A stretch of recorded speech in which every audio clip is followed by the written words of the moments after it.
کے برابر آئیے حضرات، آپ نے استقبال کیا اچھے اشعار کا بہت سلیقے سے، تو میں چاہتا ہوں کہ ایک اچھا شاعر آپ کے حوالے کر دوں اپنی فہرست سے۔ محترم جناب پروفیسر اصغر اعجاز جلال پوری کی خدمت میں درخواست گزار ہوں کہ وہ تشریف لائیں اور بالکل پہلی بار آپ کے اس عظیم الشان جشن میں شرکت کی سعادت حاصل کر رہے ہیں۔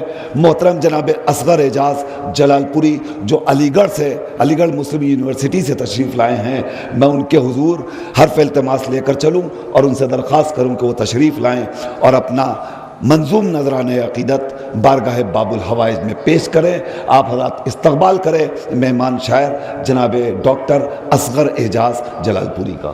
حضرات،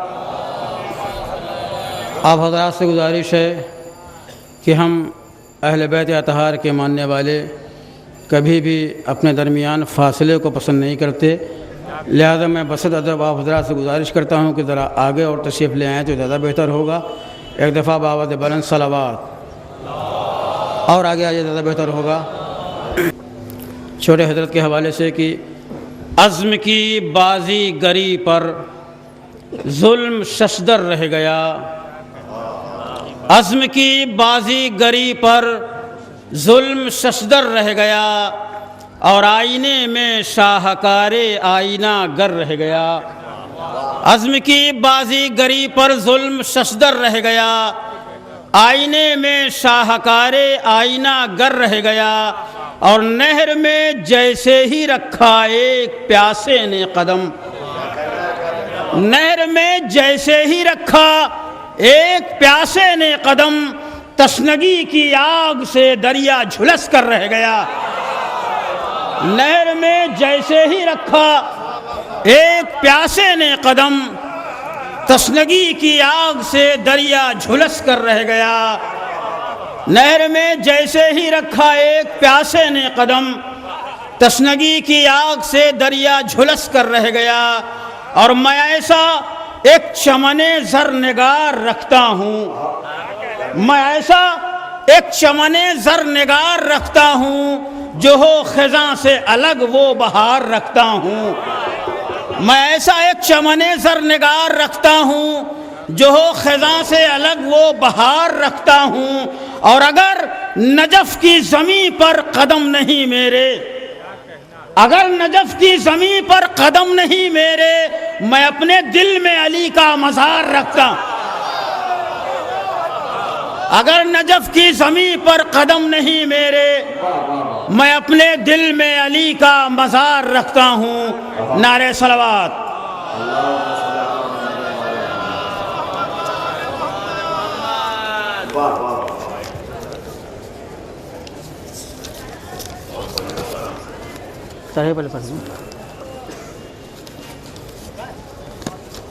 حضرات، مصرع طرح پہ چند اشعار پیش کر رہا ہوں۔ پہلے 3 شعر تو ایسے تشبیب کے انداز میں پیش کر رہا ہوں کہ میرے میں خانہ سنبھل نیند اگر تاری ہے، میرے میں خانہ سنبھل نیند اگر تاری ہے، چشم میں خار بھی خوابوں سے ابھی آری ہے۔ میرے میں خانہ سنبھل نیند اگر تاری ہے، چشم میں خار بھی خوابوں سے ابھی آری ہے، اور وہ چھڑکتا رہا ہر بار میرا خون جگر، وہ چھڑکتا رہا ہر بار میرا خون جگر، میں نے سمجھا میرے دامن پہ یہ گلکاری ہے۔ وہ چھڑکتا رہا ہر بار میرا خون جگر، میں نے سمجھا میرے دامن پہ یہ گلکاری ہے، اور ان کے انداز تکلم پہ ہے بلبل صدقے، ان کے انداز تکلم پہ ہے بلبل صدقے، جس کے اقرار میں بھی پہلو انکاری ہے، جس کے اقرار میں بھی پہلو انکاری ہے۔ اور یہ مطلع خاص طور سے پیش کر رہا ہوں ہمارے نصیر بھائی کے لیے کہ شاعری تن میں میرے بن کے لہو جاری ہے، شاعری تن میں میرے بن کے لہو جاری ہے، کب مجھے مدحت عباس میں دشواری ہے، شاعری تن میں میرے بن کے لہو جاری ہے، شاعری تن میں میرے بن کے لہو جاری ہے، کب مجھے مدحت عباس میں دشواری ہے، کب مجھے مدحت عباس میں دشواری ہے، اور اس سے بیکار یہ بیعت کی طلبگاری ہے، اس سے بیکار یہ بیعت کی طلبگاری ہے، جس کے ہاتھوں میں جہاں ساز علمداری ہے، اس سے بیکار یہ بیعت کی طلبگاری ہے، جس کے ہاتھوں میں جہاں ساز علمداری ہے۔ اور شعر عرض کیا ہے کہ ان کو حسنین کی ماں کہتی ہیں اپنا بیٹا، ان کو حسنین کی ماں کہتی ہیں اپنا بیٹا، دست عباس میں بھی خلد کی سرداری ہے، ان کو حسنین کی ماں کہتی ہیں اپنا بیٹا، ان کو حسنین کی ماں کہتی ہیں اپنا بیٹا، ان کو حسنین کی ماں کہتی ہیں اپنا بیٹا، دست عباس میں بھی خلد کی سرداری ہے، ان کو حسنین کی ماں کہتی ہیں اپنا بیٹا، دست عباس میں بھی خلد کی سرداری ہے، اور مشک پرچم میں سجاتا ہے علی کا دلبر، مشک پرچم میں سجاتا ہے علی کا دلبر، علقمہ خیمے میں لے آنے کی تیاری ہے، مشک پرچم میں سجاتا ہے علی کا دلبر، علقمہ خیمے میں لے آنے کی تیاری ہے، مشک پرچم میں سجاتا ہے علی کا دلبر، مشک پرچم میں سجاتا ہے علی کا دلبر، علقمہ خیمے میں لے آنے کی تیاری ہے، اور بہتے پانی پہ ہے لکھا ہوا قرآن وفا، بہتے پانی پہ ہے لکھا ہوا قرآن وفا، جو قلم شانے ہوئے اس کی یہ فنکاری ہے، بہتے پانی پہ ہے لکھا ہوا قرآن وفا، جو قلم شانے ہوئے اس کی یہ فنکاری ہے، اور حشر تک سینے دریا پہ پڑیں گے چھالے، حشر تک سینے دریا پہ پڑیں گے چھالے، پیاس کی آگ میں بھڑکی ہوئی چنگاری ہے، حشر تک سینے دریا میں پڑیں گے چھالے، حشر تک سینے دریا میں پڑیں گے چھالے، پیاس کی آگ کی بھڑکی ہوئی چنگاری ہے، اور آ رہی ہے یہ سبیلوں کے سمندر سے صدا، آ رہی ہے یہ سبیلوں کے سمندر سے صدا، صدقہ عباس کے ہاتھوں کا ابھی جاری ہے، آ رہی ہے یہ سبیلوں کے سمندر سے صدا، صدقہ عباس کے ہاتھوں کا ابھی جاری ہے، اور ضرب حیدر سے کوئی کم نہیں ضرب عباس، ضرب حیدر سے کوئی کم نہیں ضرب عباس، یہ بھی میزان شجاعت پہ بہت بھاری ہے، ضرب حیدر سے کوئی کم نہیں ضرب عباس، ضرب حیدر سے کوئی کم نہیں ضرب عباس، یہ بھی میزان شجاعت پہ بہت بھاری ہے، یہ بھی میزان شجاعت پہ بہت بھاری ہے، اور بے وفائی نہ کریں ہاتھ میں پرچم لے کر، بے وفائی نہ کریں ہاتھ میں پرچم لے کر، یہ تو عباس علمدار سے غداری ہے، بے وفائی نہ کریں ہاتھ میں پرچم لے کر، بے وفائی نہ کریں ہاتھ میں پرچم لے کر، یہ تو عباس علمدار سے غداری ہے، یہ تو عباس علمدار سے غداری ہے۔ اور ایک شعر عرض کیا نصیر بھائی کی، تشنہ لب حر کو بھی غازی نے پلایا پانی، تشنہ لب حر کو بھی غازی نے پلایا پانی، کتنے سوئے ہوئے احساس کی بیداری ہے،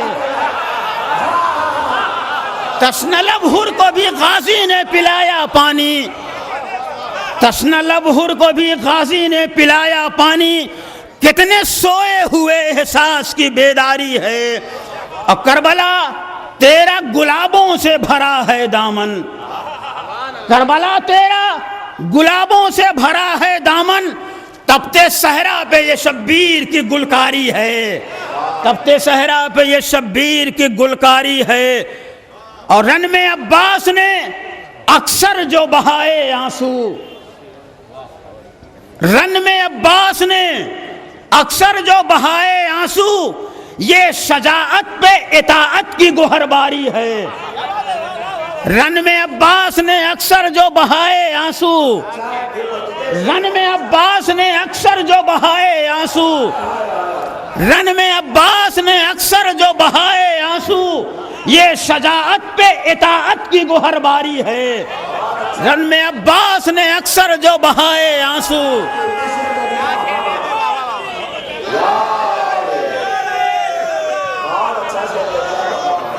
رن میں عباس نے اکثر جو بہائے آنسو، رن میں عباس نے اکثر جو بہائے آنسو، رن میں عباس نے اکثر جو بہائے آنسو، یہ شجاعت پہ اطاعت کی گوہرباری ہے، یہ شجاعت پہ اطاعت کی گوہرباری ہے۔ اور ہاتھ تو کٹ گئے اس کے لبے دریائے فرات، ہاتھ تو کٹ گئے اس کے لبے دریائے فرات، پر ابھی تک انہی ہاتھوں میں علمداری ہے۔ ہاتھ تو کٹ گئے اس کے لبے دریائے فرات، ہاتھ تو کٹ گئے اس کے،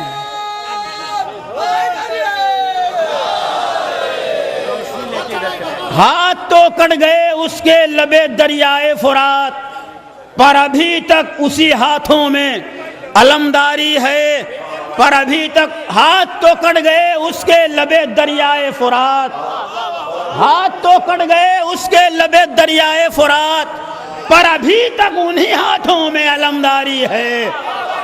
ہاتھ تو کٹ گئے اس کے لبے دریائے فرات، ہاتھ تو کٹ گئے اس کے لبے دریائے فرات، پر ابھی تک انہی ہاتھوں میں علمداری ہے۔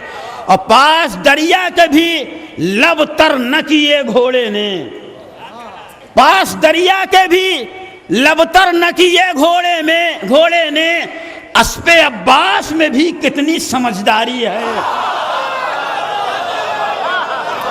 پاس دریا کے بھی،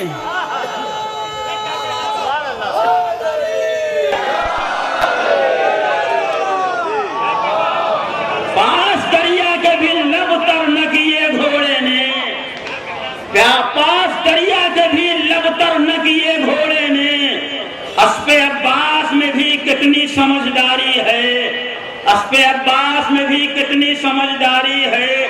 اب کیسے جھلائے گا دنیا میں کبھی نقش وفا، کیسے جھلائے گا دنیا میں کبھی نقش وفا، جب مسلسل مہ ہاشم کی ضیا باری ہے۔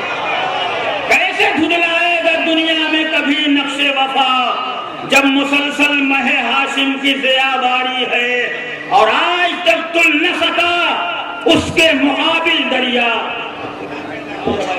آج تک تل نہ سکا اس کے مقابل دریا، چلو بھر آب میں بھی اتنی گراں باری ہے۔ اور اچھا، آج تک تل نہ سکا اس کے مقابل دریا، آج تک تل نہ سکا اس کے مقابل دریا، چلو بھر آب میں بھی کتنی گراں باری ہے۔ آج تک تل نہ سکا اس کے مقابل دریا، چلو بھر آب میں بھی کتنی گراں باری ہے۔ اور ضرب حیدر سے کوئی کم نہیں ضرب عباس، ضرب حیدر سے کوئی کم نہیں ضرب عباس، یہ بھی میدان شجاعت پہ بہت بھاری ہے، یہ بھی میدان شجاعت پہ بہت بھاری ہے۔ اور مشق پرچم میں سجاتا ہے علی کا دلبر، مشق پرچم میں سجاتا ہے علی کا دلبر، الخما خیمے میں لے آنے کی بابا دے بلند نعرے صلوات۔ کیا کہنا بابا؟ اب آپ تو لوگ سننے پہ آمادہ ہوئے تو آپ جا رہے ہیں اب تو۔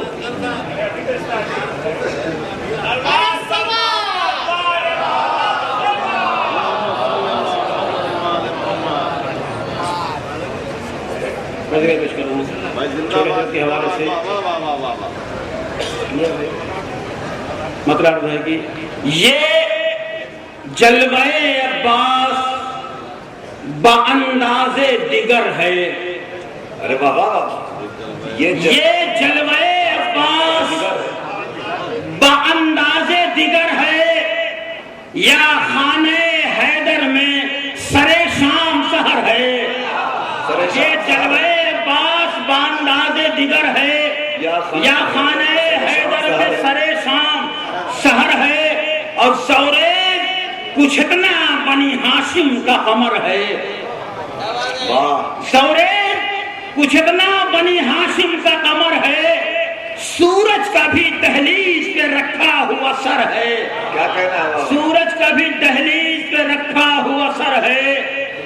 سورج کا بھی دہلیز پہ رکھا ہوا سر ہے. اور گرد ان کے نظر آتا ہے معصوموں کا حلقہ. گرد ان کے نظر آتا ہے معصوموں کا حلقہ. یا آیت تطہیر کے حالے میں قمر ہے. گرد ان کے نظر آتا ہے معصوموں کا حلقہ یا آیت تطہیر کے حالے میں قمر ہے. اور دو ہاتھ کٹے رکھے ہیں مقتل کی زمین پر. دو ہاتھ کٹے رکھے ہیں مقتل کی زمین پر. رضی بھائی آپ رضی بھائی دیکھیے دو ہاتھ کٹے رکھے ہیں مقتل کی زمین پر. پڑھ لیجئے قرآن وفا 2 ہی سطر ہے. کٹے رکھے ہیں مقتل کی زمین پر. 2 ہاتھ کٹے رکھے ہیں مقتل کی زمین پر. 2 ہاتھ کٹے رکھے ہیں مقتل کی زمین پر. پڑھ لیجئے قرآن وفا 2 ہی سطر ہے. اور آنکھوں سے اجل بانٹ رہا ہے سر مقتل. آنکھوں سے اجل بانٹ رہا ہے سر مقتل. 2 آتشہ تلوار ہے یا تارے نظر ہے. آنکھوں سے اجل بانٹ رہا ہے سر مقتل. 2 آتشہ تلوار ہے یا تارے نظر ہے. اور دیکھیں تو نگاہوں کے بھی ہو جائیں گے ٹکڑے. دیکھیں تو نگاہوں کے بھی ہو جائیں گے ٹکڑے. ماتھے کی شکن ہے کہ خطے تیغ 2 سر ہے. ماتھے کی شکن ہے کہ خطے تیغ 2 سر ہے. اور نیلا نظر آتا ہے رخ آپ ابھی تک. نیلا نظر آتا ہے رخ آپ ابھی تک. عباس کے بھرپور تماچے نیلا نظر آتا ہے رخ آپ ابھی تک. نیلا نظر آتا ہے رخ آپ ابھی تک. عباس کے بھرپور تماچے کا اثر ہے. عباس کے بھرپور تماچے کا اثر ہے. اور 2 دستے بریدہ ہیں تیری اللہ کے نمونے. 2 دستے بریدہ ہیں. عزیزو عربی زبان میں ایک لفظ لا ہوتا ہے اور اگر دونوں ہاتھوں کو ایک ساتھ ملا کے رکھ دیا تو بالکل لا کی صورت پیدا ہو جاتی ہے. 2 دستے بریدہ ہیں تیری لا کے نمونے. 2 دستے بریدہ ہیں تیری لا کے نمونے. عباس کے انکار میں بھی کتنا ہنر ہے. عباس کے انکار میں بھی کتنا ہنر ہے. 2 دستے بریدہ ہے تیری لا کا نمونہ. عباس کے انکار میں بھی کتنا ہنر ہے. اور بلقیس فرات آج نہ کیوں تحت اثر ہو. بلقیس فرات آج نہ کیوں تحت اثر ہو. سرتاج وفا فخر سلیمان کا پسر ہے. سرتاج وفا فخر سلیمان کا پسر ہے. نعرہ صلوات.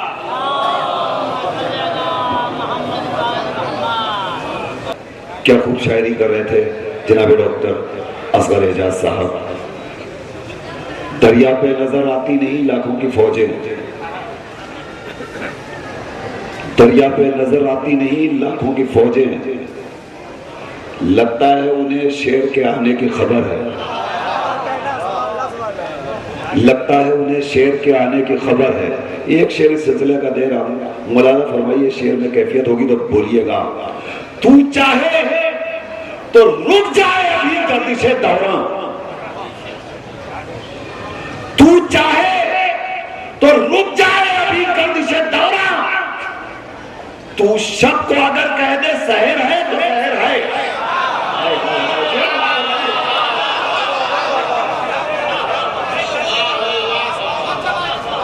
تو چاہے تو رک جائے ابھی گردش دوران، تو شب کو اگر کہہ دے سحر ہے تو سحر ہے۔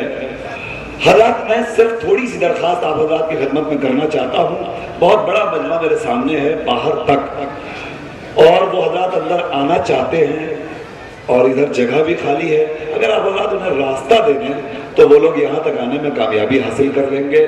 اور میں بڑے ادب کے ساتھ ادھر والوں سے درخواست کر رہا ہوں کہ اس طرف بھی جگہ ہے، آپ حضرات بھی تھوڑا سا آگے آ جائیے اور ادھر سے راستہ خالی کر دیجئے۔ کچھ شعراء کرام باہر کھڑے ہیں، وہ کہہ رہے ہیں کہ اندر آنے کا راستہ نہیں ہے، تو ذرا انہیں بھی آنے کا راستہ مل جائے گا۔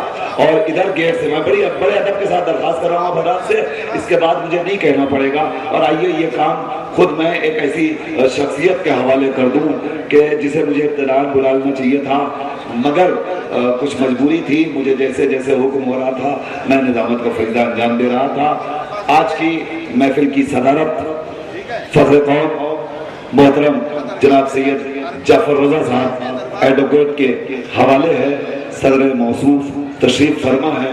میں اس وقت ان کے ادب، ان کے حضور میں حرف التماس لے کر چلوں اور ان سے درخواست کروں کہ صدارتی کلمات کے لیے موصوف تشریف لائیں، اور انشاءاللہ صدر محترم کی درخواست پہ آپ حضرات خود بخود اندر آ جائیں گے، اور اس کے بعد انشاءاللہ شعراء کرام کو میں پھر آپ کے حوالے کروں گا۔ صدر محترم تشریف لا رہے ہیں صدارتی کلمات کے لیے، آپ حضرات بلند ترین نعرے صلوات سے موصوف کا خیر مقدم کریں۔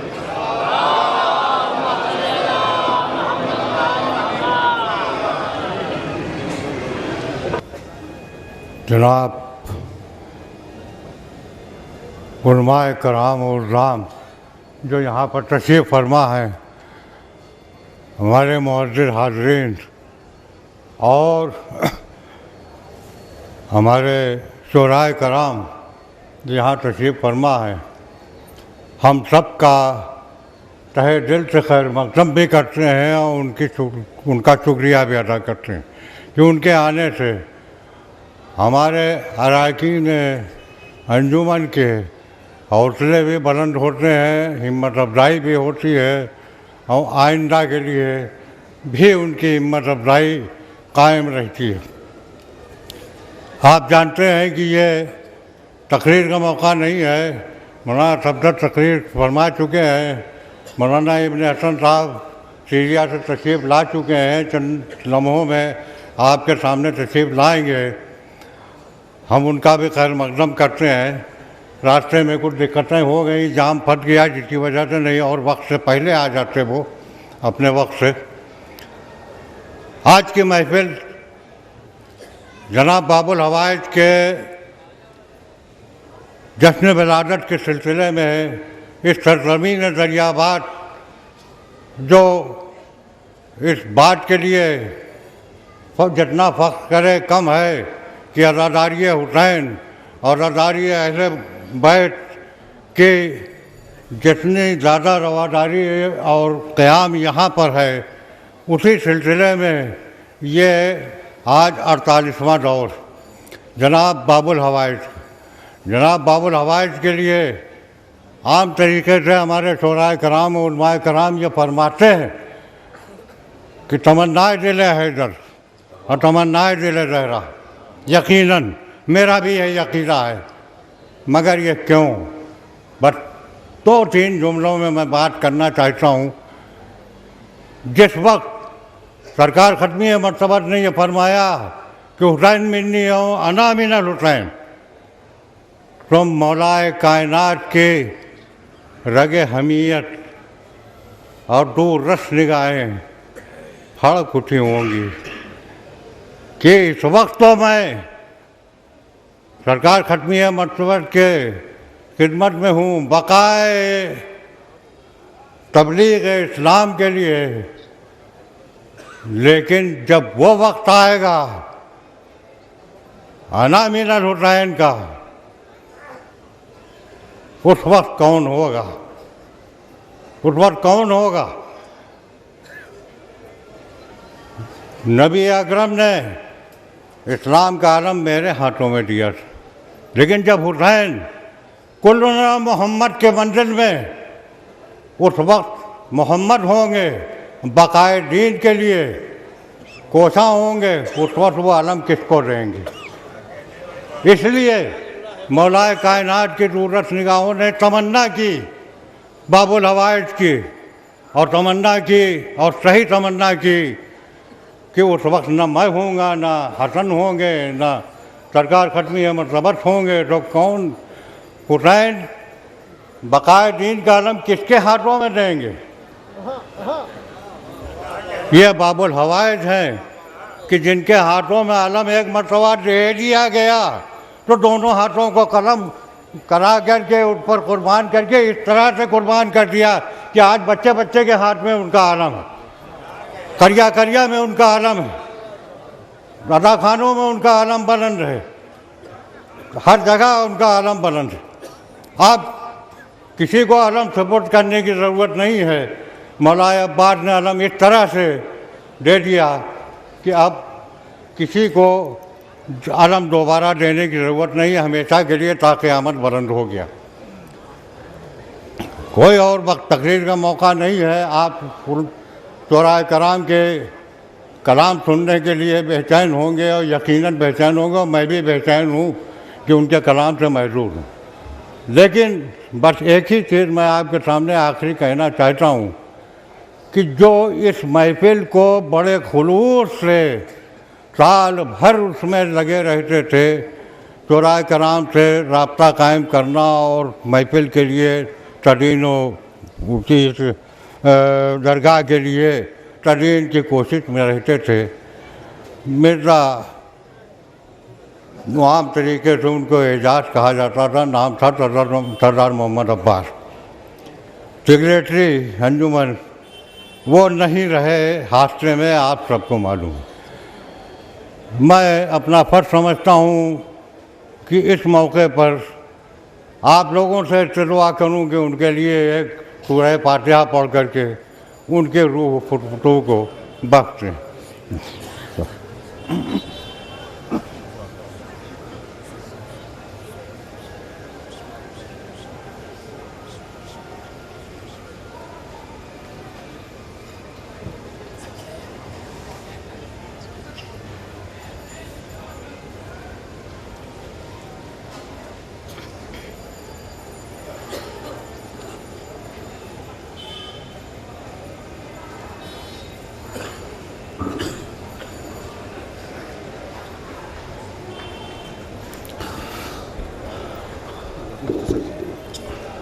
بر محمد وآل محمد نعرہ صلوات۔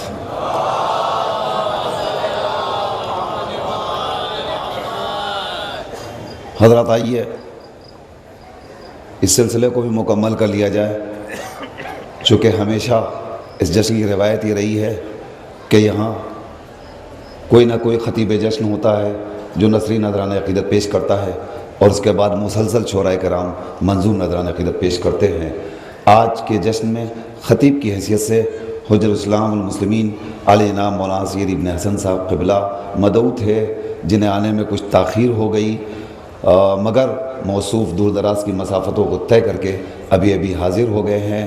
لہذا میں بڑے ادب کے ساتھ مولانا موصوف سے درخواست کر رہا ہوں کہ وہ تشریف لائیں اور نذرانہ عقیدت پیش کریں سرکار باب الحوائج میں۔ اس کے فوراً بعد انشاءاللہ شعراء کرام ہوں گے اور آپ حضرات کی پاکیزہ سماعتیں ہوں گی۔ چند لمحات کے لیے مولانا موصوف آپ کی خدمت میں حاضر ہو رہے ہیں۔ آپ حضرات بلند ترین نعرہ صلوات سے مولانا موصوف کا استقبال فرمائیے۔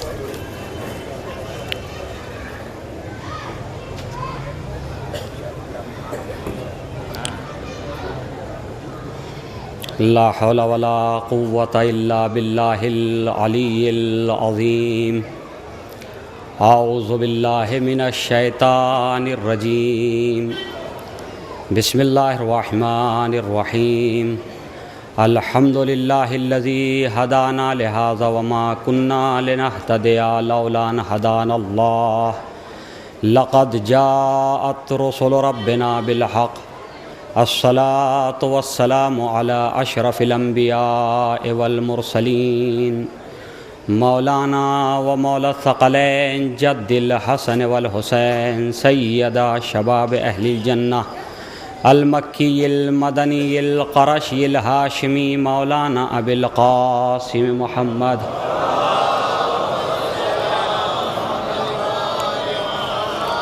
الصلاة والسلام على أهل بيته الطيبين الطاهرين المعصومين المظلومين المنتجبين المنتخبين ولعنة الله على أعدائهم أجمعين من ليلتنا إلى قيام يوم الدين.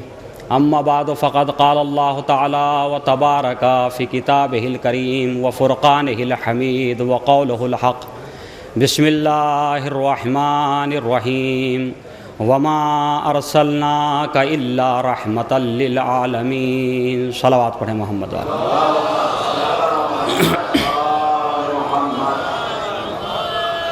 صاحبان علم و دانش کا مجمع ہے اور یہاں پر ماشاءاللہ میرے بزرگ علماء حضرات بھی تشریف فرما ہیں، جن کی اجازت سے بطور اصلاح ان کی خدمت میں جو بھی پیش کروں گا وہ بطور اصلاح ہوگا. مولانا قمبر صاحب قبلہ جو میرے بڑے اچھے دوست بھی ہیں اور بہت کچھ میں نے سیکھا بھی ہے ان سے.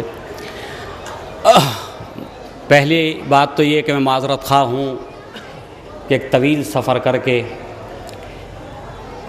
یعنی یوں سمجھیے کہ 600 کلومیٹر کا سفر کر کے میں یہاں پر آیا اور آنے میں کچھ تاخیر ہو گئی، اس لیے کہ جس ٹرین کا ریزرویشن کرایا تھا اس میں وہ ریزرویشن کنفرم نہیں ہو سکا، ویٹنگ لسٹ میں تھا، جس کے سبب جو ہے وہ صبح میں نکلنا پڑا پھر دوبارہ سے اپنی گاڑی کر کے. بہرحال مختصر سے وقت میں سیرت رسول اسلام حضرت محمد مصطفیٰ صلی اللہ علیہ وآلہ وسلم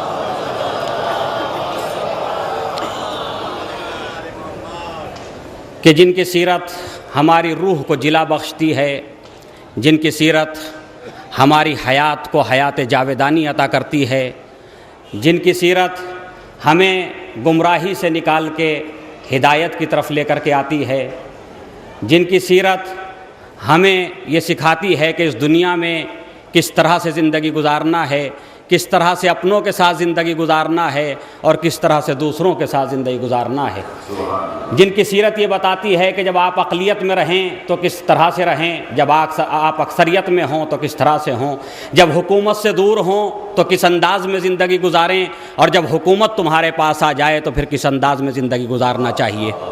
لہٰذا یہ وہ سیرت ہے کہ جس سیرت میں اگر انسان اپنی حیات کے قطرے کو ڈال دے تو وہ حیات کا قطرہ مثل سمندر ہو جاتا ہے اور کبھی وہ قطرہ پھر نیست و نابود نہیں ہونے پاتا. اسی صاحب سیرت کے لیے قرآن کریم قصیدہ پڑھتے ہوئے ارشاد فرما رہا ہے وَمَا أَرْسَلْنَاكَ إِلَّا رَحْمَةً لِّلْعَالَمِينَ، اے میرے حبیب، اے میرے محمد، اے میرے رسول، ہم نے تمہیں نہیں بھیجا مگر یہ کہ عالمین کے لیے رحمت بنا کر کے. لہٰذا رسول اسلام عالمین کے لیے رحمت بن کر کے آئے ہیں. اس سے پہلے جب مجھے دعوت دی گئی تھی تو کافی وقت دیا گیا تھا، لیکن کیونکہ تاخیر مجھ سے ہوئی ہے تو لہٰذا میرا ہی وقت، اور میں خود جو ہے کوشش کروں گا کہ اپنے وقت کو ختم کرتے ہوئے تم باقی شعراء کرام جو دور دور سے تشریف لائے ہوئے ہوں، لہٰذا بغیر کسی تمہید اور بغیر کسی تفصیل کے صرف کچھ چیزیں عرض کرنا ہے. لہٰذا اب رسول اسلام کہ جو رحمت بنا کر کے بھیجے گئے ہیں، عالمین کے لیے رحمت ہیں.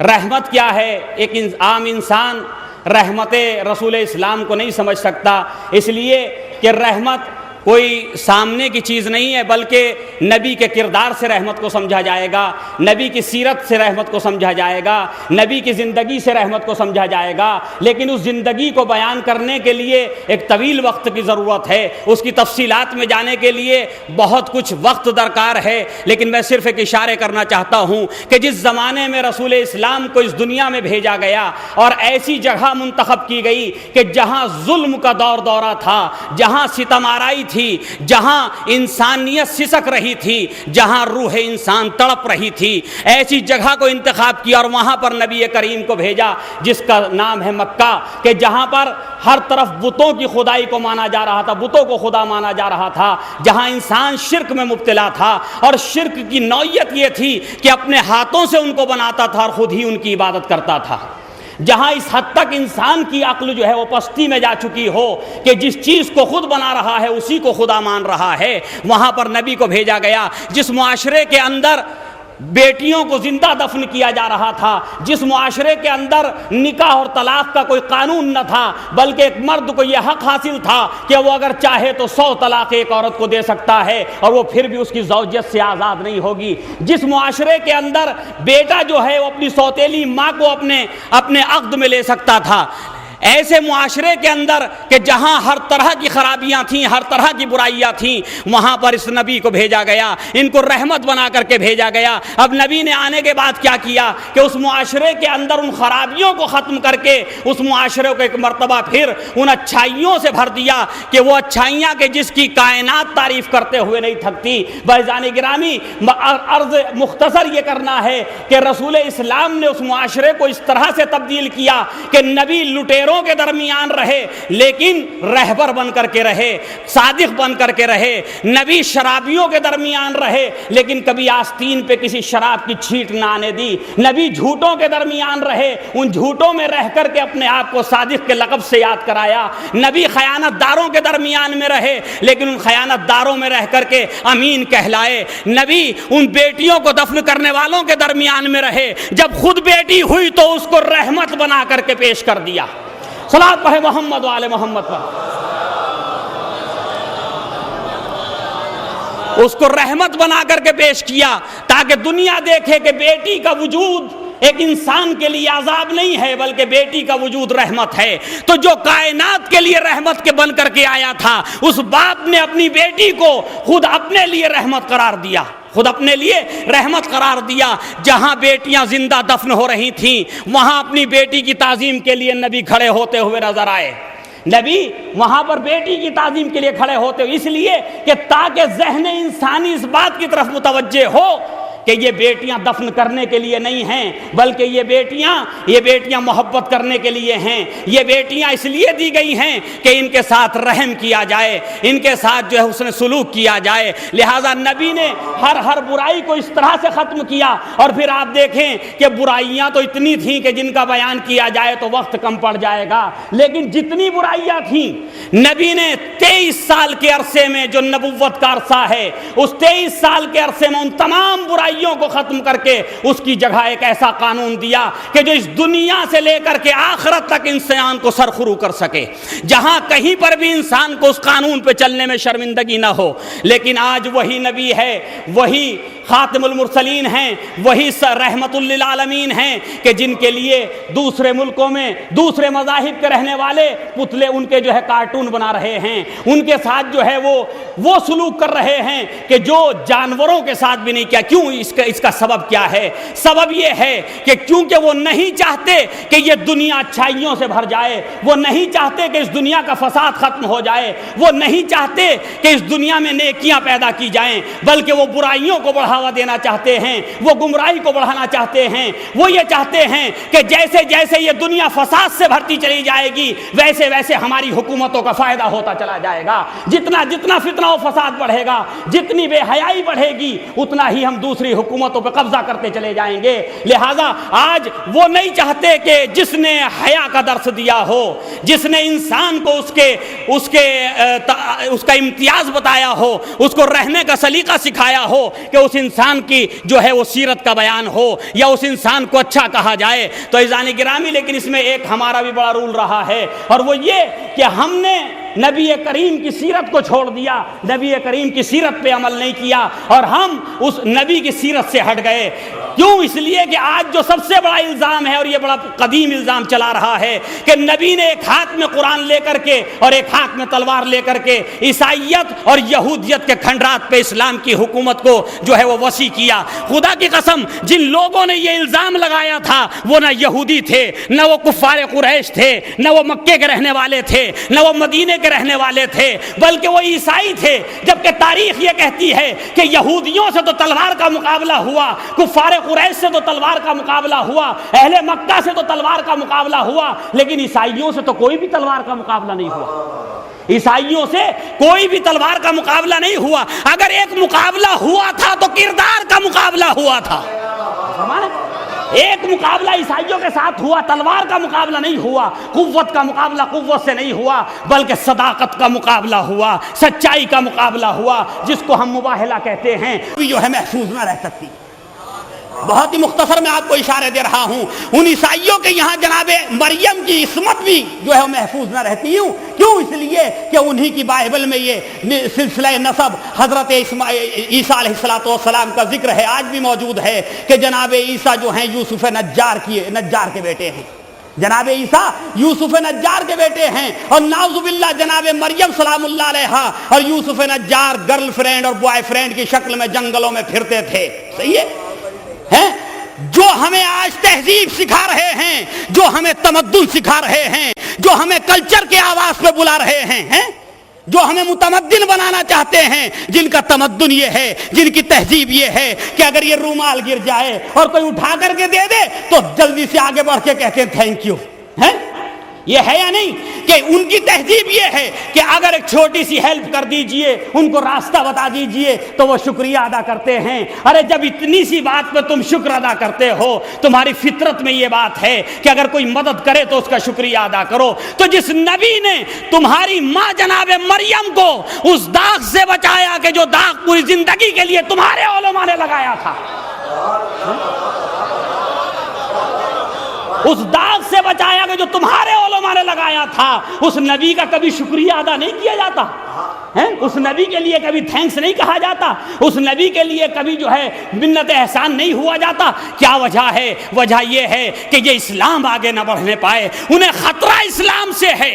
توجہ فرمائیے گا، انہیں خطرہ اسلام سے ہے۔ بس عزیزو، جو سوچ کے آیا تھا وہ سب میں نے ایک طرف رکھ دیا ہے، بس سرخیاں پڑھ رہا ہوں۔ خطرہ اسلام سے تھا۔ اگر خطرہ کفار قریش کو اسلام سے نہ ہوتا، خطرہ یہودیوں کو اسلام سے نہ ہوتا، عیسائیوں کو اسلام سے نہ ہوتا، تو جب نبی کریم مکے سے ہجرت کر کے مدینے چلے گئے تھے، اب مکے کی گلیوں میں کوئی برا کہنے والا نہ تھا، کوئی بتوں کو برا کہنے والا نہ تھا، کوئی عتبہ و شیبہ کو برا کہنے والا نہ تھا، کوئی بتوں کی پرستش کو برا کہنے والا نہ تھا۔ جب مدینے چلے گئے تو اب کیا ضرورت ہے کہ نبی کو مدینے پہ جا کر کے چڑھائی کی جائے؟ نبی پر مدینے میں جا کر کے چڑھائی کی جائے۔ آپ جانتے ہیں کہ مدینے اور مکے کا فاصلہ تقریباً 400 کچھ کلومیٹر کا ہے۔ مکے اور مدینے کا فاصلہ تقریباً 400 کچھ کلومیٹر کا ہے، لیکن کفار قریش نے کیا کیا؟ نبی نکل گئے۔ تم یہی چاہتے ہو نا کہ مکے میں امن و امان ہو جائے، مکے میں کسی طرح کا کوئی بتوں کو برا کہنے والا اور ہمیں کوئی برا کہنے والا نہ ہو۔ لو مدینے سے نبی جا رہے ہیں، اب تم بھی خاموش ہو جاؤ، ہمارا نبی بھی خاموش ہو گیا۔ بہت دور چلے گئے نبی، لیکن اس کا مطلب یہ ہے کہ پھر بھی جا کر کے 400 کلومیٹر کے فاصلے سے اگر مدینے پہ چڑھائی کی جا رہی ہے اور نبی کو جنگ کرنے پہ مجبور کیا جا رہا ہے، تو اس کا مطلب یہ ہے کہ انہیں نبی کی ذات سے خطرہ نہیں ہے، نبی کے پیغام سے خطرہ ہے۔ نبی کی ذات سے خطرہ نہیں ہے، نبی کے پیغام سے خطرہ ہے۔ ورنہ کیا وجہ ہے کہ جس نبی کو صادق کہتے تھے، جس نبی کو امین مانتے تھے، جس نبی کو جو ہے مکے کا سب سے اچھا انسان کہتے تھے، اسی نبی سے ایک دم سے خطرہ ہو گیا 40 سال کے بعد؟ ایک دم سے یہ خطرہ کہاں سے پیدا ہو گیا؟ پتا چلا جیسے کہا قولوا لا الہ الا اللہ تفلحوا، لا الہ الا اللہ کہو فلاح پا جاؤ گے، اللہ کو ایک مانو فلاح پا جاؤ گے۔ بھائی یہیں سے جو ہے کوئی دیوانہ کہنے لگا، کوئی جو ہے مجنون کہنے، کوئی جو ہے ساحر کہنے لگا، کوئی شاعر کہنے لگا، مختلف الزام لگائے جانے لگے۔ ارے شاعر تھے تو کوئی شعر دکھائیے تاریخ میں۔ خدا نے یہ عجیب اہتمام کیا، میرے حبیب الزام لگے گا کہ تم شاعر ہو، جو فرما رہے تمہارے وسیع شعر کہیں تو کہیں، تم نہ کہنا۔ نبی شعر کہہ سکتے تھے یا نہیں؟ لیکن تاریخ میں کوئی شعر نبی کی طرف منسوب نہیں ہے کہ نبی نے یہ شعر کہا۔ نبی تو یہ شاعر کیسا تھا جس کا کوئی شعر ہی نہیں ہے؟ یہ شاعر کیسا تھا جس کا کوئی شعر ہی موجود نہیں ہے؟ اچھا مجنون تھے تو مجنون کیوں کہا؟ مجنون کیا تھے؟ اگر مجنون تھے تو جناب ابو طالب کے بھتیجے تھے، جناب ابو طالب جو ہے مکے کے سردار تھے، ہونا یہ چاہیے تھا ہمدردی میں جناب ابو طالب کے پاس آتے، حکیموں کو لے کر کے آتے، ڈاکٹروں کو لے کر کے آتے کہ تمہارا بھتیجا پاگل ہو گیا ہے، تمہارا بھتیجا جو ہے اس پہ جنون سوار ہے، لہذا اس کا علاج کرا لیجئے۔ کسی حکیم اور طبیب کا نہ آنا اس بات کی دلیل ہے کہ محمد جو ہے مجنون نہیں تھے، محمد مجنون نہیں تھے۔ اور ساحر کہہ کر کے پکارا گیا کہ نبی ساحر ہیں، نبی ساحر ہیں، تو ساحر ہونا اس لیے کہا گیا کہ تاکہ عورتیں جو ہیں ان سے دور ہو جائیں، لیکن جناب خدیجہ جیسی ملکۃ العرب کا سب سے پہلے نبی کو دعوت ازدواج دینا اس بات کی دلیل ہے کہ نبی ساحر نہیں تھا، نبی ساحر نہیں تھے۔ تو عزیزان گرامی، جو ایک سلسلہ پرانا چلا رہا تھا عداوت کا کہ وہ نبی کی ذات سے عداوت نہیں تھی بلکہ نبی کے پیغام سے عداوت تھی، نبی کے مذہب سے عداوت تھی، نبی کے دین سے عداوت تھی، وہی عداوت کا سلسلہ آج تک چلا رہا ہے۔ ساری جنگیں اگر آپ رسول اسلام کی پڑھیے، اسلام اور کفر کے درمیان جتنی جنگیں ہوئی ہیں، چاہے وہ 73 جنگوں کا ذکر ہو یا 83 جنگوں کا ذکر ہو، ان تمام جنگوں کے اندر قتل ہونے والوں کی تعداد جو کفر اور اسلام کے درمیان مقابلے ہوئے، میں ان کا ذکر کر رہا ہوں، ان تمام جنگوں کے اندر قتل ہونے والوں کی تعداد تقریباً 1700 کچھ افراد ہے، 1700 کچھ افراد ہے۔ آپ تاریخ کا مطالعہ کر رہے ہیں اور ماشاءاللہ یہاں علماء موجود ہیں، وہ اس بات کی تائید کریں گے کہ تمام جنگوں میں مقتولین کی تعداد 1700 کچھ افراد ہے، اور ایک جنگ عظیم میں قتل ہونے والوں کی تعداد لاکھوں کی ہے۔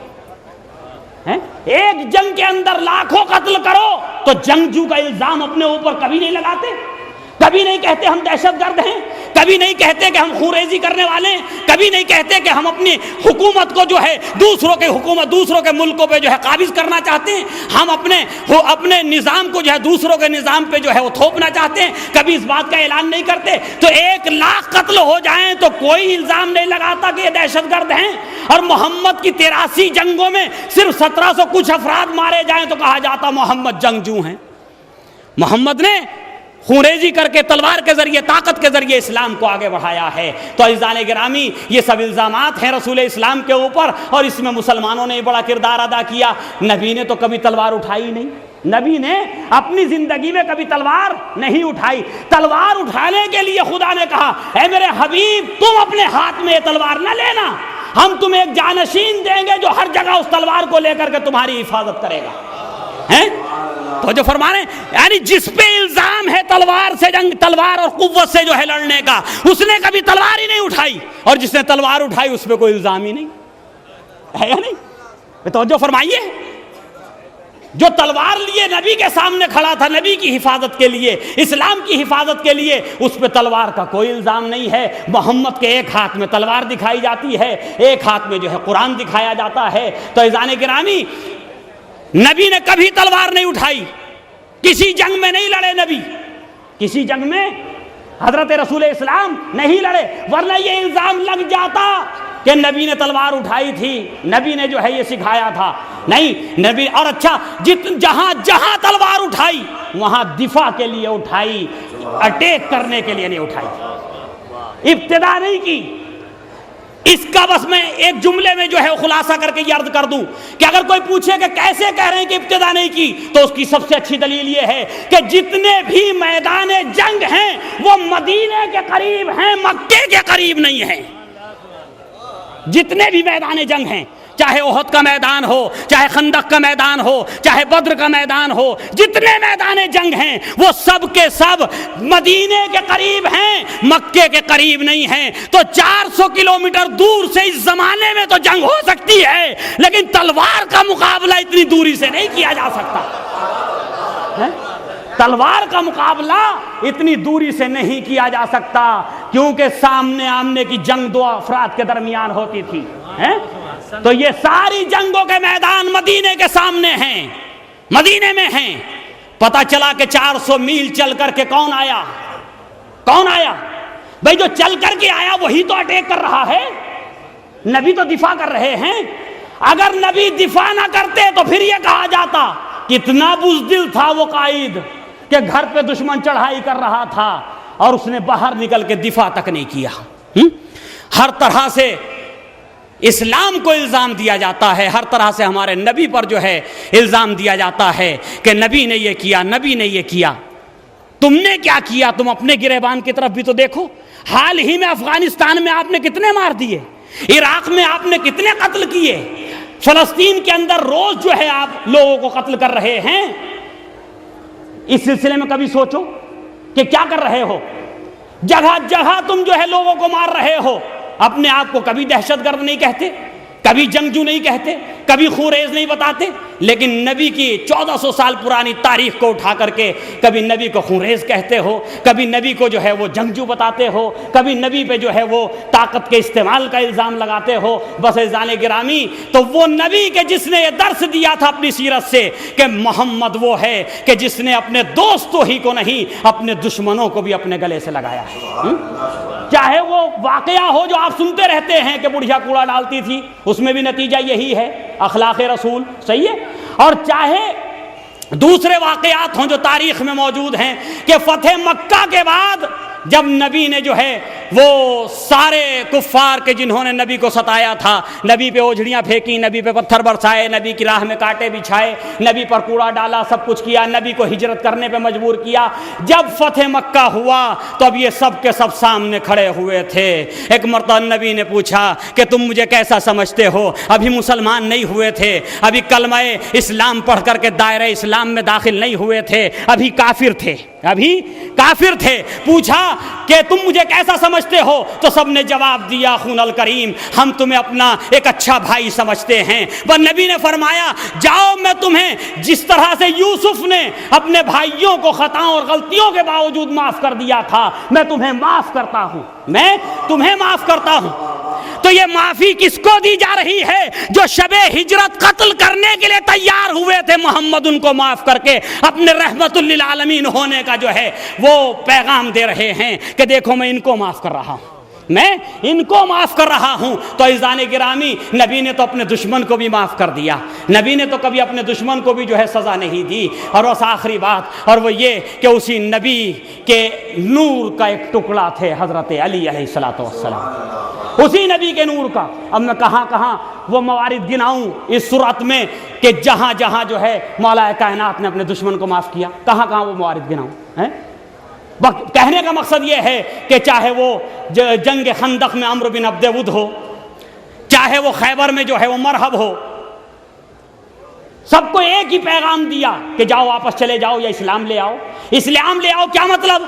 یعنی دنیا کی زندگی بھی حاصل کر لو اور آخرت کی زندگی بھی حاصل کر لو، صحیح ہے بھائی؟ اسلام لانے کا مطلب یہی تو ہے کہ دنیا میں بھی زندہ رہو اور آخرت میں بھی زندہ رہو۔ اور اس کے بعد کہا کہ اچھا نہیں اسلام لاتے تم واپس چلے جاؤ، واپس چلو، کیا مطلب؟ مطلب یہ کہ اس دنیا میں تو زندہ رہ لو، اس دنیا میں زندہ رہ لو۔ پتہ چلا کہ اسلام اور اسلام کے نمائندے حیات تقسیم کرنے کے لیے آئے ہیں، موت بانٹنے کے لیے نہیں آئے۔ غلط فہمی ہے کہ اسلام کفار کو مٹانے کے لیے آیا ہے، یہ غلط فہمی ہے کہ اسلام کفار کو مٹانے کے لیے آیا، اسلام کفار کو قتل کرنے کے لیے آیا، اسلام کفار کا خون بہانے کے لیے آیا، نہیں، اسلام کفار کو قتل کرنے نہیں آیا، کفر کو مٹانے آیا ہے۔ کفار کو مٹانے نہیں آیا۔ اگر کفار کو مٹانے آتا تو وہاں مسلم کون تھا سوائے چند افراد کے؟ سب کو مٹا دیا جاتا، سب کو قتل کر دیا جاتا، پھر اسلام کی ضرورت کیا تھی؟ پتہ چلا اسلام کفر کو مٹانے آیا ہے، اسلام کفار کو مٹانے نہیں آیا ہے۔ نبی نے اپنی سیرت سے، اپنے اخلاق سے، اپنے اعمال سے، اپنے کردار سے کفر کو مٹایا، کفار کو نہیں۔ کفار تو خود بخود مٹ جائیں گے جب کفر مٹ جائے گا، کفار خود بخود ختم ہو جائیں گے جب کفر ختم ہو جائے گا۔ تو مولا کائنات نے بھی وہی سلوک اور وہی حسن سلوک جو ہے دشمن کے سامنے بھی کیا، اپنوں کے سامنے بھی کیا۔ اور اسی علی ابن ابی طالب کا بیٹا ہے عباس کہ جس کے جشن کے لیے آپ جمع ہیں، جن کا جشن منا رہے ہیں۔ جب انسانیت کی معیار، جب انسانیت کے معیار کو منہدم کیا جانے لگا، جب انسانیت جو ہے ہر طرف سے ظلم کے شکنجے میں گھر گئی، جب انسانیت کے اوپر ہر طرح سے وار ہونے لگے، تو جیسے علی ابن ابی طالب رسول کی حفاظت کے لیے نکلے، ویسے عباس ابن علی حسین کی حفاظت کے لیے نکلے۔ مقصد جو رسول کا تھا وہی حسین کا تھا، مقصد جو علی کا تھا وہی عباس کا تھا۔ بس فرق اتنا تھا کہ علی کے زمانے میں نبی کی حفاظت تلوار لے کر کے دوسروں کو قتل کر کے ہو سکتی تھی، عباس کے زمانے میں حسین کے مقصد کی حفاظت تلوار سے دوسروں کو قتل کر کے نہیں بلکہ اپنے بازو کٹا کے ہو سکتی تھی، لہذا بازو کٹا کر کے اسلام کی حفاظت کی۔ لہذا مقصد ایک تھا، انداز عمل بدلا۔ سبحان اللہ، سبحان اللہ۔ مقصد ایک تھا، انداز عمل بدلا۔ کہیں جان دے کے مقصد بچایا جاتا ہے، کہیں جان لے کے مقصد بچایا جاتا ہے۔ علی نے جان لے کے مقصد کو بچایا، عباس نے جان دے کے مقصد کو بتایا۔ بٹ دو معیار چھوڑ دیے قوم کے لیے، اس امت کے لیے، چاہنے والوں کے لیے، کہ ہمیشہ تلوار لے کے دوسرے کو قتل کر دینا مقصد کی جیت نہیں ہوتی، کبھی کبھی قتل ہو جانا بھی مقصد کی جیت ہوتی ہے۔ کبھی کبھی اپنی جان دینا یہ بھی مقصد کی جیت ہوتی ہے، ہر جگہ جان لینا مقصد کی جیت نہیں ہے۔ بس جناب عباس علیہ السلام کہ جن جو تمنا ہے مولا کائنات کی، دعاؤں کا نتیجہ ہے مولا کائنات کی۔ علی نتیجہ ہے رسول کی دعا کا، عباس نتیجہ ہے علی کی دعا کا۔ عباس نتیجہ ہے علی کی دعا کا۔ علی کسے مانگ رہا ہے؟ ایک بہادر چاہیے، ایک شجاع چاہیے۔ یا علی آپ سے بڑا بہادر کون ہوگا؟ آپ سے بڑا شجاع کون ہوگا؟ حسین سے بڑا بہادر کربلا کے لیے کون ہوگا؟ حسین سے بڑا بہادر کربلا کے لیے کون ہوگا؟ تو عزیزان گرامی، بس یہی تو امام بتانا چاہتے ہیں کہ مجھے تو معلوم ہے کہ کس طرح سے یہ بہادر بچہ میرے گھر میں آئے گا، لیکن میں تاریخ کو بتانا چاہتا ہوں کہ عباس کو میں کربلا کے لیے چاہتا ہوں، عباس کو میں کربلا کے لیے مانگ رہا ہوں۔ اور جب عباس کی ولادت بسعادت ہوئی، 26 ہجری میں آپ کی ولادت بسعادت ہوئی، سب سے پہلے بالکل وہی انداز کہ سب سے پہلے علی نے اپنی آنکھیں کھولی تو دست رسالت پر، علی نے اپنی آنکھیں کھولی تو دست رسالت پر، عباس نے اپنی آنکھیں کھولی تو دست امامت پر۔ وہی انداز کہ جو علی کے آنے کا انداز تھا، ثانی علی آ رہا تھا، ثانی حیدر کر رہا تھا، اسی انداز میں آیا۔ پہلے معصوم کو علی نے سلام کیا تھا، عباس نے آ کر کے ادب سلام معصوم کو پیش کیا، اور اس طرح سے اپنے بھائی کی پرورش امام حسین علیہ السلام نے کی، اور ایک عجیب لقب پایا کہ جو تاریخ میں کسی کو نصیب نہ ہوا۔ کسی کو قمر بطحا کہا گیا، کسی کو قمر مکہ کہا گیا، کبھی کسی کو جو ہے کسی خاص نسل کی کسی خاص فرد کی طرف نسبت دے کر کے قمر کہا گیا، لیکن صرف اور صرف جناب عباس تاریخ انسانی اور اسلامی کے اندر ایک تنہا فرد ہیں کہ جن کو پورے خاندان کے اندر قمر کہہ کر کے پکارا گیا، کہا گیا قمر بنی ہاشم، قمر بنی ہاشم۔ بنی ہاشم میں کوئی بدصورت افراد نہیں تھے کہ جہاں کوئی معمولی خوبصورت پیدا ہو جائے تو اسے قمر کہہ دیا جائے۔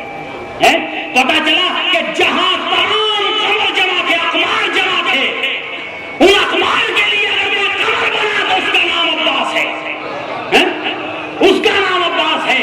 لہذا قمر بنی ہاشم لقب پایا جناب عباس علیہ السلام نے خوبصورتی میں، اور شجاعت کا دبدبہ یہ تھا کہ زندگی میں کوئی جنگ تو نہ لڑی، زندگی میں کوئی مقابلہ تو نہ کیا۔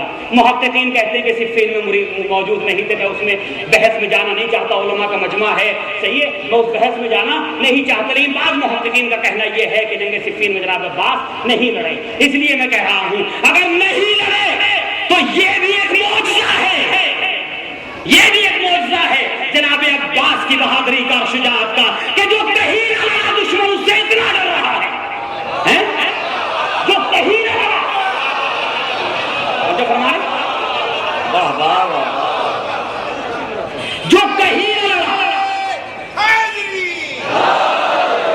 جس نے کبھی تلوار نہیں اٹھائی،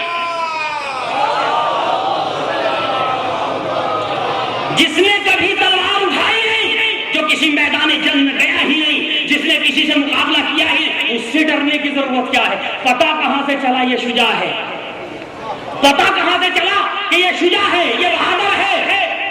تو اس جانے کے بعد بس ایک ہی بات سمجھ میں آتی ہے کہ یا تو علی کی دعا کا پتہ چل گیا مسلمانوں کو،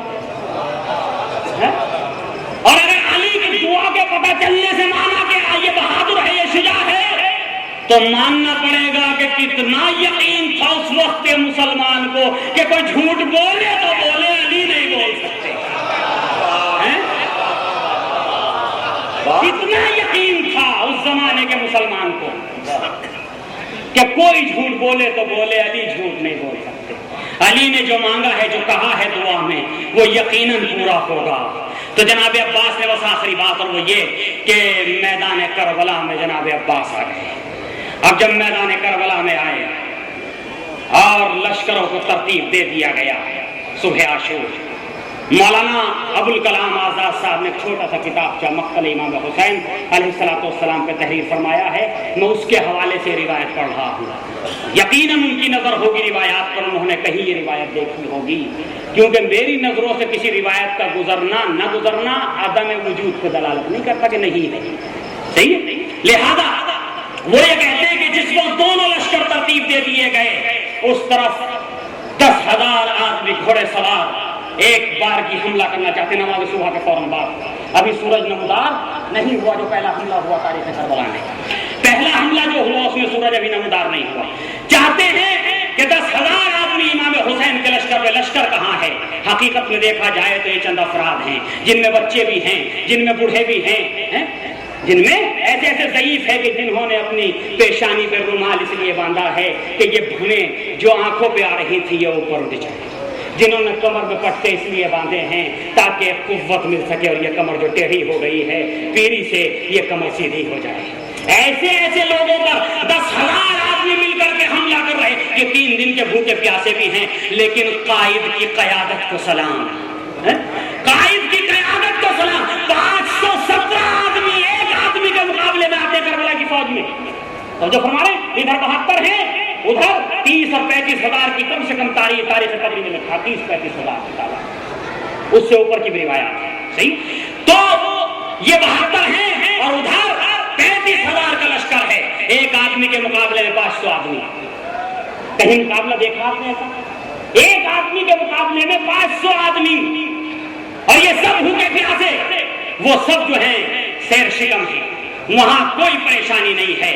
لہذا اب جو مقابلہ کرنے کے لیے نکلے اور ایک مرتبہ حملہ کیا، پہلا حملہ، تو جناب عباس نے اپنی فوج کو اس طرح ترتیب دیا اور ایک مرتبہ فوج سے کہا کہ تم سب زمین پہ بیٹھ جاؤ، جب یہ دشمن کے گھوڑے قریب آ جائیں تو میرے حکم کی تعمیل کرنا.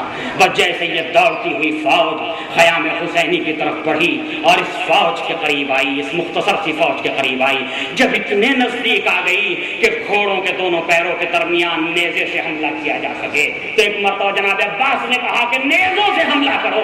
اب جو سب نے مل کر کے گھوڑے کے دونوں پیروں میں نیزے مارے تو یہ اگلے گھوڑے پچھلے گھوڑوں پہ گر گئے. تو ایک مرتبہ پچھلے گھوڑے ان کے اوپر گرے، ایک مرتبہ جو ہے وہ انتشار کی کیفیت ہو گئی، دشمن بھاگنے لگا، دشمن فرار کرنے لگا.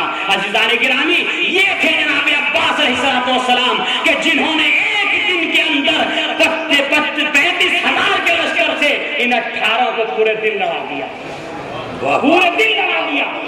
18 ان 72 کی تعداد ہی کیا تھی؟ ان 72 کو پورے دن لڑا دیا، اور اس طرح سے لڑایا کہ کوئی ایک اور ایک کے مقابلے میں قتل نہیں ہوا، کوئی ایک اور ایک کے مقابلے میں نہیں مارا گیا، بلکہ جتنے بھی شہید ہوئے ان سب کو گھیر کر کے مارا. صحیح ہے. جسے مظلوم کہتے ہیں، یعنی مغلوب کربلا میں کوئی نہیں ہوا. اس قائد کو لاکھوں سلام کہ جس نے چھوٹے چھوٹے بچوں کو اپنی فوج میں شامل کر کے انہیں مغلوب نہیں ہونے دیا، انہیں مغلوب نہیں ہونے دیا. بس عزیزان گرامی، لاکھوں سلام ہو جناب عباس علیہ السلام پر کہ جس دن وہ پیدا ہوئے، جس دن وہ شہید ہوئے، اور جب دوبارہ سے اٹھائے جائیں گے. وآخر دعوانا الحمدللہ رب العالمین.